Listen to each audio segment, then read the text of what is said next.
Hello बच्चों, 1 minute में start कर रहा हूँ।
चलिए बेटा, कुछ आप लोग आज कनेक्ट हुए थे, कुछ आप लोग कनेक्ट नहीं हुए थे। तो जी वीडियो की उसी पे पड़ी हुई है, आप देख लीजिएगा। शाम को 7 बजे तक या 8 बजे तक हट जाएगी। तो क्वेश्चंस थे, और अब मैं लिमिटिंग रिएजेंट के कुछ एक आध क्वेश्चन और फिर उसके बाद नेक्स्ट कंसेप्ट पे आऊंगा, क्योंकि लिमिटिंग रिएजेंट के ऊपर क्वेश्चन करना जरूरी है और दैट इज वेरी इंपॉर्टेंट। और फिर उसके बाद आगे चलूंगा।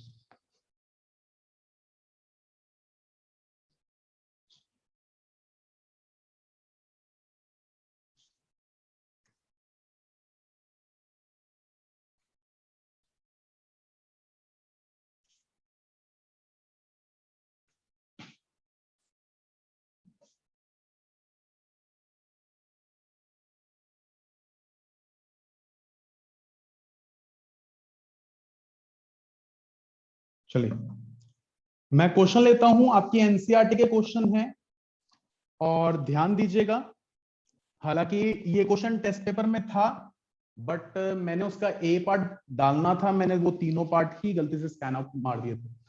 तो मैं अगर इस क्वेश्चन को दोबारा से लूं, हालांकि मैंने अभी ये 1 बजे 1:30 बजे उनसे डाउट लिए थे, उसमें भी करवाया था ये क्वेश्चन, बट अभी लिमिटिंग रिएजेंट की फॉर्म में दोबारा से क्वेश्चन करवा रहा हूं। क्वेश्चन है कि मेरे पास कार्बन ऑक्सीजन की प्रेजेंस में कंबशन दिखाता है और CO2 बनाता है। इस टाइम पे मुझे अलग अलग केसेस गिवन थे। सबसे पहला केस था कि अगर मेरे पास 44 ग्राम ऑफ कार्बन है तो बताइए कितना CO2 प्रोड्यूस होता है, पहला क्वेश्चन। दूसरा क्वेश्चन, 1 मोल कार्बन और 16 ग्राम ऑक्सीजन होने पे कितना कार्बन डाइऑक्साइड प्रोड्यूस होता है। और तीसरा क्वेश्चन, 2 मोल कार्बन और 16 ग्राम ऑक्सीजन होने पे कितना CO2 प्रोड्यूस होता है। तो ये 3 क्वेश्चंस 3 पार्ट्स की फॉर्म में हैं और अच्छे क्वेश्चंस हैं, इसलिए ध्यान देना। मैं यहां पर सबसे पहला क्वेश्चन लेता हूं, क्योंकि एक ही रिएजेंट के बारे में बात की गई है, तो ये क्वेश्चन लिमिटिंग रिएजेंट का नहीं है, ये जनरल क्वेश्चन है। जनरल क्वेश्चन करने का तरीका है कि आपको रेशियोज मोल्स में चाहिए, मास में नहीं चाहिए। तो आप क्या करते हैं, मोल्स निकालते हैं कार्बन के, number of moles of carbon that is given mass upon molecular mass. Given mass 44, carbon 12, I guess ये था, शायद 12 था या 14 ग्राम था, कोई बात नहीं, हम क्वेश्चन कर लेते हैं इसी तरीके से। तो यहां पे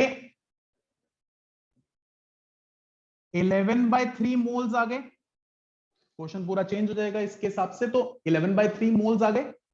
अब क्योंकि कार्बन के 11/3 मोल्स आ गए, तो कार्बन डाइऑक्साइड के कितने मोल्स बनेंगे, देयरफॉर CO2 के साथ मोल्स हो जाएंगे 11/3 मोल्स। और यहां से number of moles is equal to given mass upon molecular mass. यहां पर number of moles 11/3, given mass upon में CO2 का मॉलिक्यूलर मास 44, तो गिवन मास हो जाएगा 44 इंटू 11/3, यानी 484/3। और अगर इसको कैलकुलेट करते हो तो आपके पास आंसर आ जाएगा ग्राम में। ठीक है,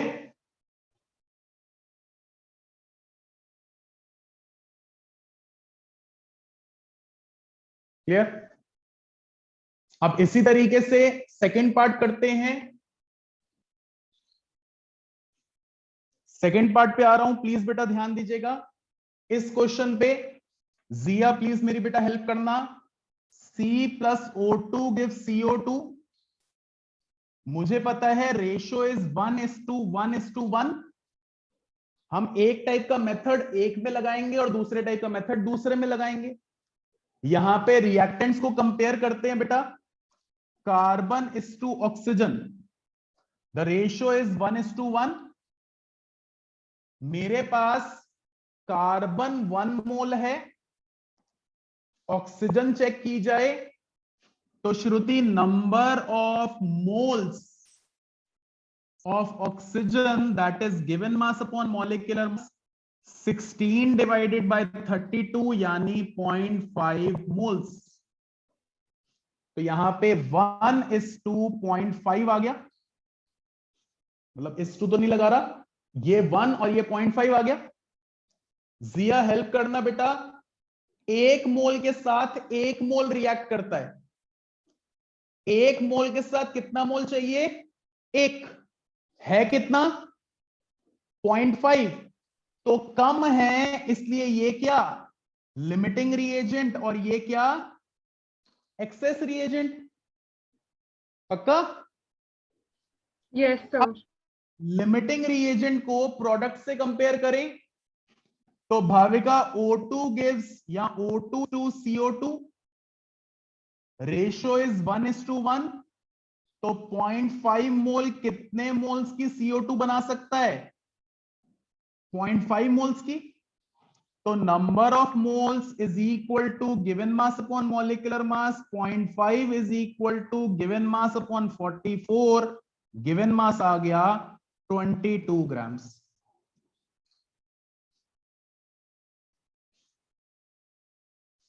क्लियर है? किसी को डाउट तो बताइए बेटा।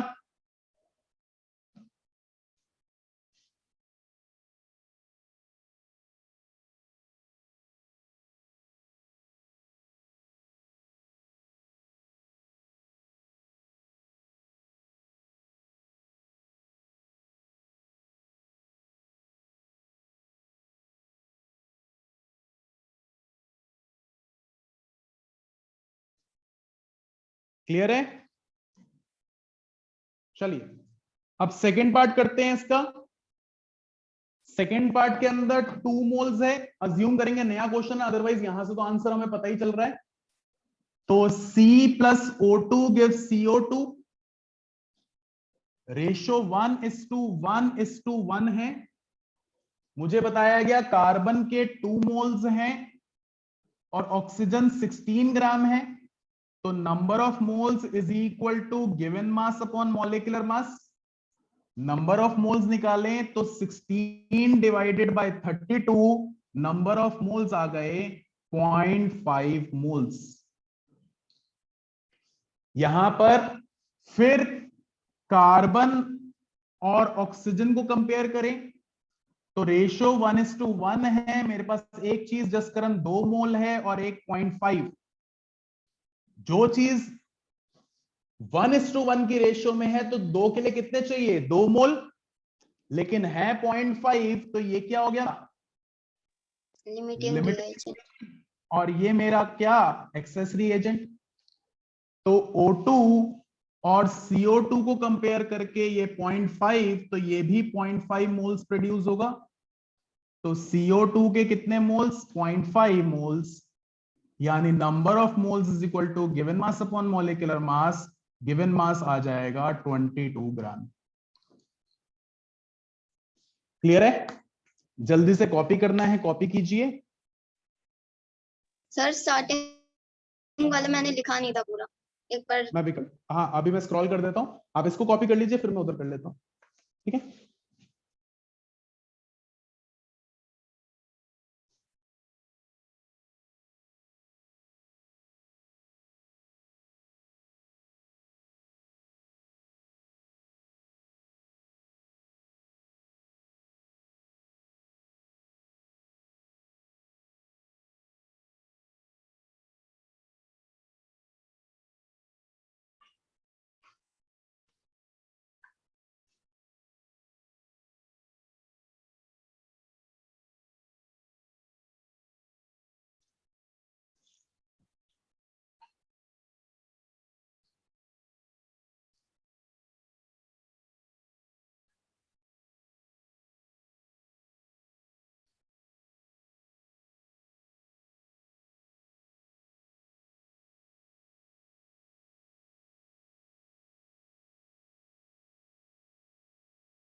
क्लियर है बेटा?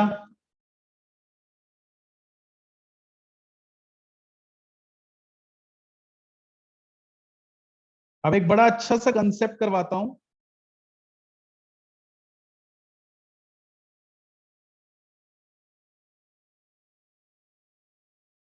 और ध्यान से देखिएगा एक चीज को।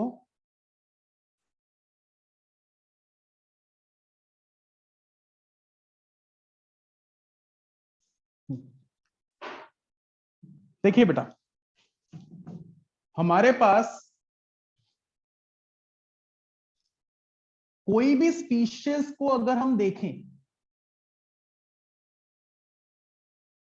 तो उसको मॉलिक्यूलर फॉर्मूला से लिखा जाता है।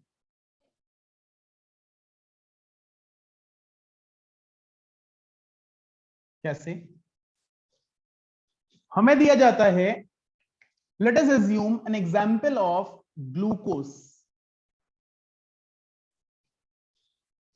तो ग्लूकोज के मॉलिक्यूल को लिखने के हम लोग उसका मॉलिक्यूलर फॉर्मूला बोलते हैं। इस मॉलिक्यूल में कार्बन, हाइड्रोजन और ऑक्सीजन है। तो कार्बन, हाइड्रोजन और ऑक्सीजन जिस रेशो में है उसको हम लोग बोलते हैं मॉलिक्यूलर रेशो। आज तो चलो किसी एक कॉमन वर्ड से डिविजिबल हो रही है, बट अदरवाइज ये डिविजिबल ना भी हो, Al2O3 तो 2:3 डिविजिबल नहीं होते, तो जनरली मॉलिक्यूलर रेशो। और ऐसे ही इसका मॉलिक्यूलर मास निकालना सीखा, 6 multiplied by 12 plus 12 multiplied by 1 plus 6 multiplied by 16 is 180। अब क्या कहा जाता है कि ये जो मॉलिक्यूल बना है इसमें जो ये मॉलिक्यूलर रेशो है, आप इसको सिंप्लीफाई करके लिखिए। यानी आप सिंप्लीफाइड रेशो लिखिए। तो इसकी सिंप्लीफाइड रेशो बन जाती है 1:2:1। भाविका कहती है कि सर Al2O3 2:3 मॉलिक्यूलर रेशो। आप इसको सिंप्लीफाई करेंगे तो क्या होगा? मैंने कहा बेटा इसको सिंप्लीफाई करने पे भी 2:3 ही रहेगा, क्योंकि ये मिनिमम पॉसिबल रेशो अपने आप में, ये क्योंकि एक कॉमन टर्म से डिविजिबल हो रही थी, इसलिए ये मेरी मिनिमम पॉसिबल रेशो और ये मेरी मॉलिक्यूलर रेशो। लेकिन क्योंकि ये सबसे लोएस्ट फॉर्म में थी, यही सिंपलेस्ट रेशो है, यही मॉलिक्यूलर रेशो। जब मैं किसी की सिंपलेस्ट रेशो को लिखता हूं उसको नाम दिया जाता है empirical ratio.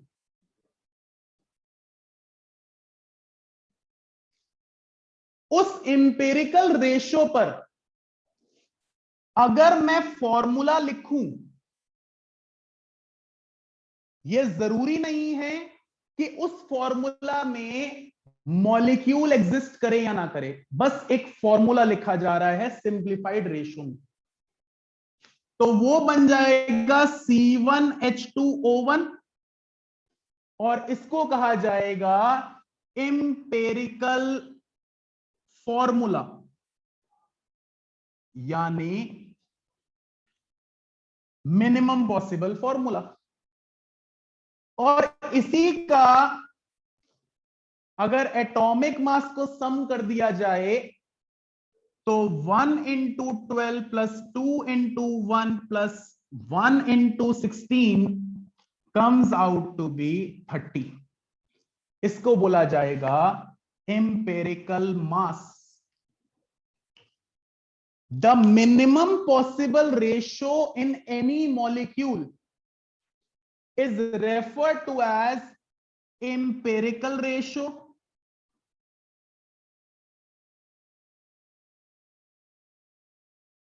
At this empirical ratio, if I write a formula, it will be known as empirical formula. Likewise, if I conclude its mass, it will be written as empirical mass. इन तीनों को अगर आप एक common factor से, empirical factor से multiply कर देते हो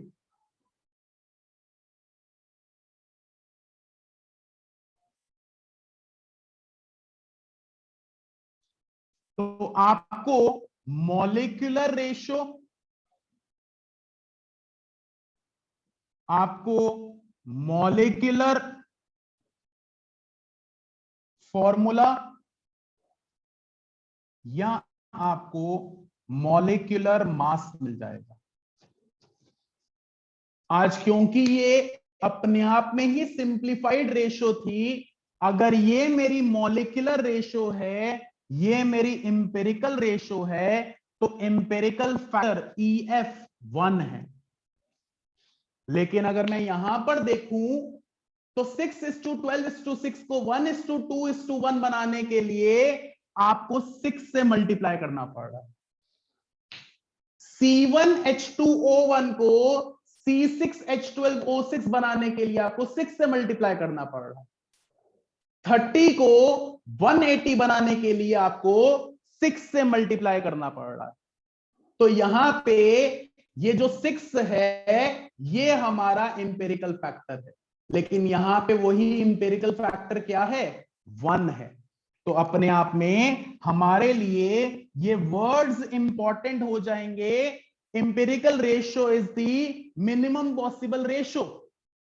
Empirical mass or empirical formula are the mass and formula given by empirical ratio of a molecule, and empirical factor is the factor which when multiplied by empirical ratio, empirical formula, empirical mass to produce molecular ratio, molecular formula, molecular mass. जल्दी से पहले इतनी सी चीज को copy करेंगे, फिर आगे बढ़ेंगे एक क्वेश्चन में।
देख लिया बेटा?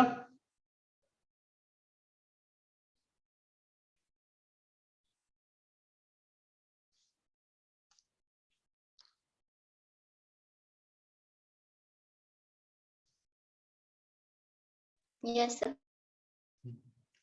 चलिए अब एक क्वेश्चन के साथ इस चीज को समझते हैं। क्वेश्चन है कैलकुलेट द मॉलिक्यूलर फॉर्मूला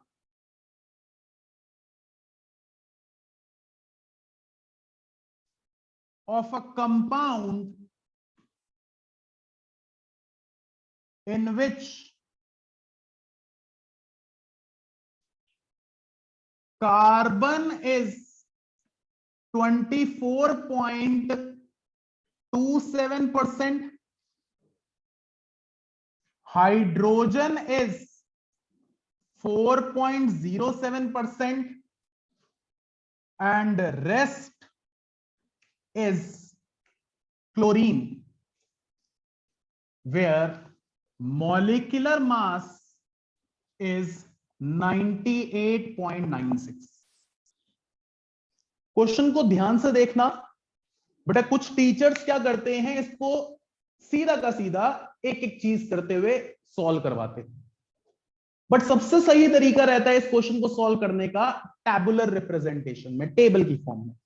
और हर एक कॉलम अपने आप में काफी इंपॉर्टेंट होता है इस टेबल के अंदर। सबसे पहली चीज, मुझे कोई भी डेटा एक मॉलिक्यूल के बारे में गिवन हो, चाहे मास परसेंट, चाहे मोल्स, चाहे molecules, I have to reach to its moles. यानी अगर आज मेरे को मास परसेंटेज गिवन है तो मैं सबसे पहले इनके मोल्स तक पहुंचूंगा। कैसे? मैं सबसे पहले इस रिप्रेजेंटेशन के अंदर लेता हूं सिंबल। कार्बन है, हाइड्रोजन है, क्लोरीन है। इसी के साथ मैं यहां पे लेता हूं मास परसेंट। नवदिशा, अगर मेरा स्पीशीज 100 ग्राम होता तो अपने आप में मेरी मास परसेंट मास के बराबर आ जाती। कोई चीज 40% है किसी चीज में और वो चीज 100 ग्राम है तो अपने आप में वो चीज 40 ग्राम है। तो I am considering mass percent as mass, यानी अभी सिर्फ मास परसेंट लिख रहा हूं 24.27, 4.07 और रेस्ट इज क्लोरीन। तो बेटा 100 में से इन दोनों को माइनस करा जाए, परसेंटेज मास परसेंट, अगर 3 कंपोनेंट्स हैं, 2 की गिवन है, तीसरी 100 में से माइनस होकर आएगी, तो इन दोनों को माइनस करा जाए तो कुछ 71.65 आती है। यहां पर आपको मास परसेंटेज गिवन हो सकता है, मास गिवन हो सकता है, नंबर ऑफ पार्टिकल्स गिवन हो सकते हैं, या straight away next column that is moles given हो सकता है। तो आज क्योंकि मोल्स हमें निकालने हैं, हम क्या करेंगे, given mass upon atomic mass, और ये मानकर चल लेंगे कि ये हमारे मासेस हैं। तो अपने आप में 24.27 divided by 12 atomic mass of carbon, Shubham, 4.07 divided by 1 atomic mass of hydrogen, Rishi, 71.65 divided by 35.5 mass of chlorine, संयम। तो यहां से मेरे पास आया 2.02, 4.07 और कुछ 1.99। मेरे पास मोल्स आ गए 2.02, 4.07, 1.99। अब मेरा सेकेंड स्टेप कहता है राइट सिंप्लीफाइड रेशियो।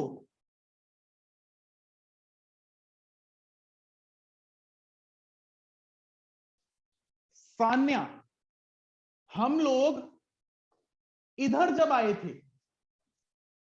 6, 12, 6, ये सिंप्लीफाइड रेशियो में ई फैक्टर या ई फैक्टर निकालने के लिए मैंने हर एक को एक दूसरे से डिवाइड करके देखा। 6 खुद से तो डिवाइड होता ही है। क्या 12 6 से डिवाइड होता है? होता है सर। क्या 6 6 से डिवाइड होता है? होता है सर। मैं 6 को इसका एक तरह से सिंप्लीफाइड रेशियो निकालने के लिए इंपेरिकल फैक्टर लेकर देखता हूं। अगर 6 से सब डिवाइड होकर होल नंबर देंगे तो 6 है, नहीं होगा तो 6 से छोटा या 6 से बड़ा लेकर देखेंगे। ऐसा कुछ यहां पे करना बड़ा डिफिकल्ट है, तो सबसे आसान तरीका हम लोग क्या करते हैं, divide all of 3 with the smallest number which is available here. Shubham क्या? डिवाइड ऑल ऑफ 3, आज 3 है तो 3, कल को 4 होंगे तो 4, कल को 2 होंगे तो 2, with the smallest number available here. तो सबसे स्मॉलेस्ट कौन है? 1.99। तो 2.02 डिवाइडेड 1.99, 4.07 डिवाइडेड बाय 1.99 और 1.99 डिवाइडेड बाय 1.99, ये आ गया 1, ये आ गया 2.01 और ये आ गया 1.01। इस टाइम पे मेरे पास ये 1 आया, सेम से डिवाइड करा, ये 2.01 आया, ये 1.01 आया। हम लोग यहां पे राउंड ऑफ करेंगे। राउंड ऑफ, अगर थोड़ा सा फ्रैक्शन ज्यादा या थोड़ा सा फ्रैक्शन कम है तो होल नंबर में ले आओ। जैसे आज क्या है 0.01, 0.01, तो नियरली 1 है, नियरली 2 है। लेकिन कल को ये 1.5 होता तो ना मैं इसको 2 लिख सकता था, ना मैं इसको 1 लिख सकता था। अगला एग्जाम्पल में यही आएगा। तो उस केस में मैं इसको 2 से मल्टीप्लाई करता था, सारों को इनफैक्ट 2 से मल्टीप्लाई कर देता था। यानी अगर सपोज यहां पर आज 1.5 होता तो rather than writing 1.5, 2 and 1, I would have been writing 1.5 multiplied by 2, 2 multiplied by 2 and 1 multiplied by 2 in order to get the whole number. खैर आज ऐसा केस नहीं है, अगले केस में आएगा, उसमें डिस्कस करेंगे। आज क्या केस है, नियर टू होल नंबर, बड़ा स्लाइट फ्रैक्शन है। तो स्लाइट फ्रैक्शन को मैं लिख सकता हूं 1, 2, 1, और इस जगह पर मुझे मिल गई मिनिमम पॉसिबल रेशो। ऋषि मिनिमम पॉसिबल रेशो किसको नाम दिया था? एम्पेरिकल रेशो को। तो ये हो गई 1, 2 और 1। इस टाइम पर मैं एम्पेरिकल रेशो किसकी? C/H/Cl 1:2:1 लिख रहा हूं। तो इस एम्पेरिकल रेशियो पे जसकरण अगर मैं इसका मास निकालूं तो नाम होगा empirical mass. Am I correct? वो हो जाएगा 12 + 2 + 35.5 इज 49.5। और इसी तरह से एम्पेरिकल फॉर्मूला लिखें तो सान्या वो हो जाएगा C1H2Cl1। लेकिन सान्या कहती है सर हमको मॉलिक्यूलर फॉर्मूला निकालना है, आप यहां पे एम्पेरिकल फॉर्मूला वगैरह क्यों निकाल रहे हो? तो उसका आंसर है कि बेटा मैं जब आपके सामने एम्पेरिकल मास, एम्पेरिकल फॉर्मूला, एम्पेरिकल रेशो निकाल चुका हूंगा, इतनी सी जगह इस्तेमाल करूंगा, तो मैं अपने आप में अपने 3 फॉर्मूला से चीजें लिख सकता हूं। That is molecular mass is equal to empirical mass multiplied by E factor. Molecular mass is 98.96, empirical mass is 49.5 multiplied by E factor, तो E factor आ गया 2 का डिवाइड करके, और इसको मैं अगर अपने E फॉर्मूला से मल्टीप्लाई कर दूं तो श्रुति क्या आ जाएगा बेटा, ये मॉलिक्यूलर फॉर्मूला। जिया एम्पेरिकल फॉर्मूला है C1H2Cl1 मल्टीप्लाइड बाय 2 यानी C2H4Cl2, ये आ गया मेरा मॉलिक्यूलर फॉर्मूला। तो इस बिहाफ से, इस तरीके से, यही टिपिकल तरीका है हम empirical ratios, empirical formula, empirical मास की मदद से molecular formula, molecular ratio, molecular mass निकाल सकते हैं। पहले इसको आराम से कॉपी करो, अभी एक आध और एग्जांपल ऐसा करेंगे, लेकिन पहले इसको कॉपी कीजिए। सर, और हाँ जी बेटा। सर वो जैसे बुक में कोई भी एग्जांपल है, उसमें कोई जैसे मास वगैरह गिवन होता है ना, तो वो डेसिमल में होता है। हाँ सर बेटा, हमें माइन्यूट डेसिमल्स में गिवन है। देख बेटा, अगर माइन्यूट डेसिमल्स में गिवन है, आप उसको बिना यूज करे भी चलते हैं, काम चलता है। अदरवाइज जो गिवन है, अगर उसका एग्जैक्ट डिविजिबल आ रहा तो उसको यूज करिए।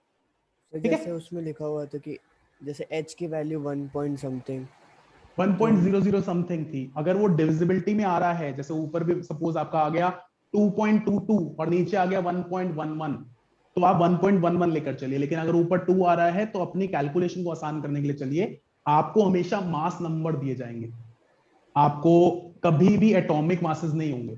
इसलिए अगर शायद याद हो, भाविका को याद होगा, हमारी फर्स्ट क्लास में भी यही बात हुई थी, we were dividing it with exact 1, but सही मायने में एक हाइड्रोजन का जो सा म्यू होता है वो होता है 1.0001 समथिंग। तो हम उसको निग्लेक्ट करके चलते हैं क्योंकि बहुत माइन्यूट है, वरना कैलकुलेशंस बहुत टफ हो जाएंगे। ठीक है, ओके सर। आपको टीचर अपने आप बिल्कुल 40 देगी कैल्शियम, 40.04 नहीं देगी। Okay sir. ओके बेटा। सर अगर वो राउंड ऑफ ना लेना हो तो उन्होंने मेंशन करा होएगा ना, अगर हमें राउंड ऑफ ना लेना हो तो वो क्वेश्चन में तो मेंशन टीचर बिल्कुल रहेगा। आपको क्वेश्चन के अंदर बेटा देगी, टीचर आपको ना H का मास 1.011 देगी। तो उस टाइम पे ना जरूर वो कैलकुलेशन को सपोर्ट हो रहा होगा कि आपको जो कैलकुलेशन पार्ट होगा ना वो आसान होगा, उसमें जरूर 1.01 पुट करके जल्दी से कैंसिल आउट हो रहा होगा। ठीक है, ओके सर। ये वही चीज हो गई जसकरण, जैसे हम लोग याद कर बेटा एक्सेलरेशन ड्यू टू ग्रेविटी में करते थे। अगर नहीं गिवन तो आप 10 भी ले लो, या क्वेश्चन के हिसाब से 9.8 और 10 ले लो, लेकिन अगर क्वेश्चन में 9.8 गिवन है या 10 गिवन है तो वही लो। Yes sir. ठीक है बेटा।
देखिए बेटा,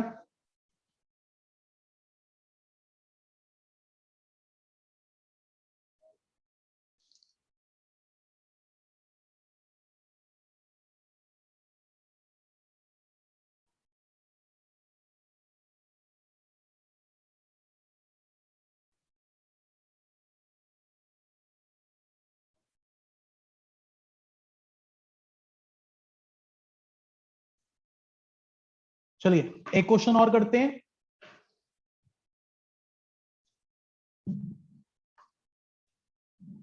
ऐसा ही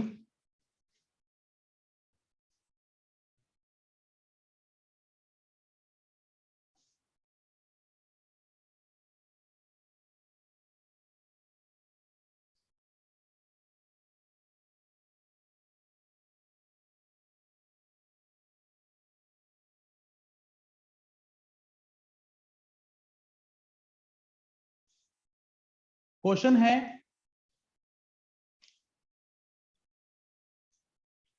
give the empirical formula for FeXOY when Fe is 69.9% and oxygen is 30.1%। सिर्फ एम्पेरिकल फॉर्मूला निकालना है। तो हम लोग जैसे पिछले क्वेश्चन में एम्पेरिकल फॉर्मूला से फिर मॉलिक्यूलर फॉर्मूला के साथ कंपैरिजन करा था, वो नहीं करेंगे। सिर्फ empirical formula, empirical ratio, empirical मास तक रह जाएंगे। तो यहां पर फिर वही तरीका, सबसे पहला आप सिंबल लिखिए Fe और O, उसके बाद मास परसेंट गिवन है तो मास परसेंट लिखिए 69.9 और 30.1। उसके बाद मोल्स निकालिए, तो यहां पर 69.9 अपॉन में 56 और 30.1 अपॉन में 16। तो अगर हम इसको कैलकुलेट करें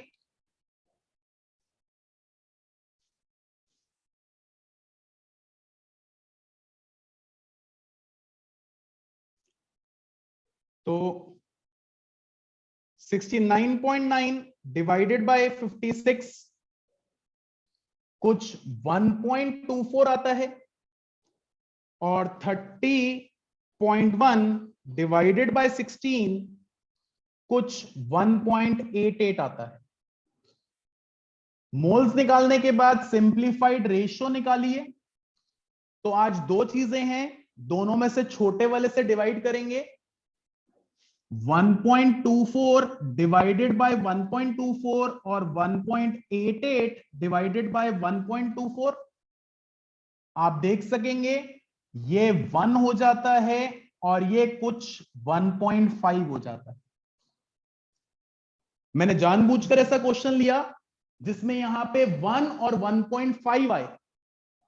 बेटा एक स्पीशीज जब आप ले रहे हैं उसके अंदर आधा एटम नहीं होता मॉलिक्यूल में, और एम्पिरिकल रेशियो में भी मिनिमम 1 होना चाहिए, क्योंकि मिनिमम 1 के लिए ये 1.5 है। आपको इसको 2 से और इसको भी 2 से मल्टीप्लाई करना पड़ेगा ताकि आपकी मिनिमम पॉसिबल रेशियो एमपीआर या एम्पिरिकल रेशियो आ सके, और ये अपने आप में हो जाएगी Fe/O 2:3 और मॉलिक्यूलर फॉर्मूला, एम्पिरिकल फॉर्मूला हो जाएगा Fe2O3 का।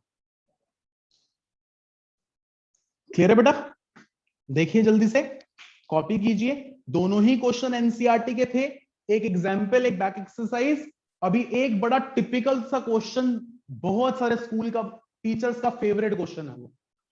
आप एनसीईआरटी भी खोलेंगे 1.34 है और अ वेल्डिंग गैस, वो क्वेश्चन नेक्स्ट क्लास में लेंगे। और उस क्वेश्चन को करवाने से पहले एक छोटा सा टॉपिक रहेगा, उसके बाद चलेंगे। हाँ जी बेटा। सर वो FeXOY था। हाँ FeXO y, सिर्फ ये x और y यहाँ पे हमें निकालने को बोला गया। ये तो खैर मॉलिक्यूलर फॉर्म में था, एम्पिरिकल फॉर्म में Fe2O3 आया। ठीक है, यस सर।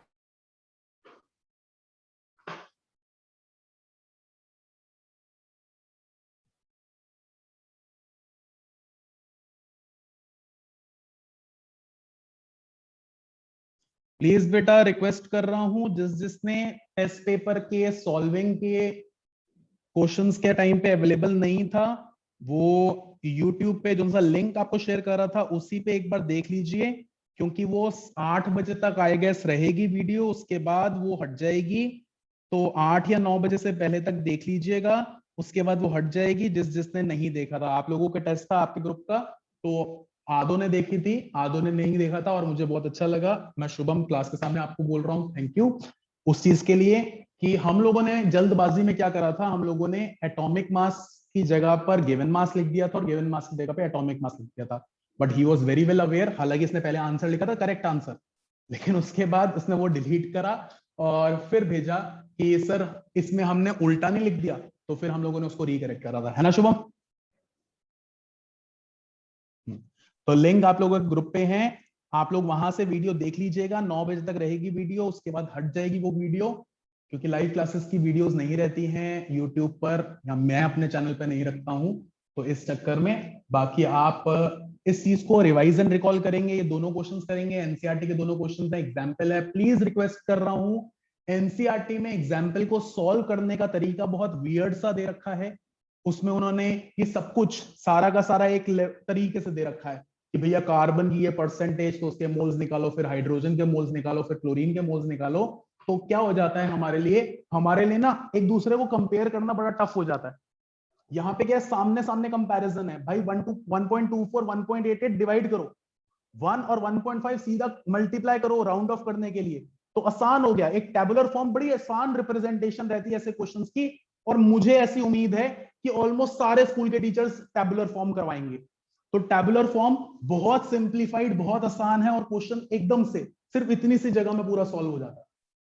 ठीक है बेटा, तो इस चीज को कॉपी करेंगे, इस चीज को देखेंगे। इंपॉर्टेंट क्वेश्चन है दोनों एनसीईआरटी के। एक इंपॉर्टेंट क्वेश्चन आपका बचता है इसका मॉलिक्यूलर का। मैं समझ पा रहा हूं कि सिर्फ एक्सपेक्टेडली 2 क्लासेस के अंदर ये चैप्टर खत्म होगा। एनसीईआरटी के क्वेश्चंस मैंने ऑलमोस्ट सारे करवाए हैं।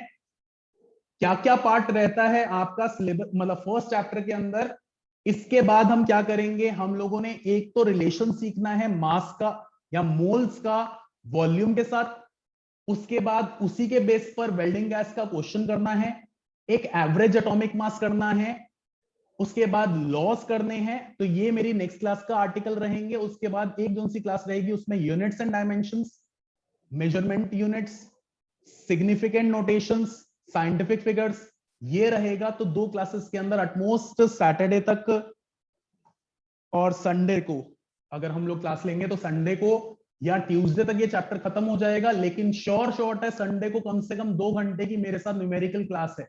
न्यूमेरिकल क्लास का मतलब क्या है, हम सिर्फ न्यूमेरिकल्स देखेंगे तभी कॉन्फिडेंस आएगा, वरना कॉन्फिडेंस नहीं आएगा। तो जितने ज्यादा न्यूमेरिकल प्रैक्टिस करेंगे उतना मजा आएगा। संडे को मोस्ट प्रोबेबली शाम को क्लास रखूंगा। ठीक है, चलो यहां तक रख रहा हूं क्लास, मिलते हैं नेक्स्ट क्लास के अंदर।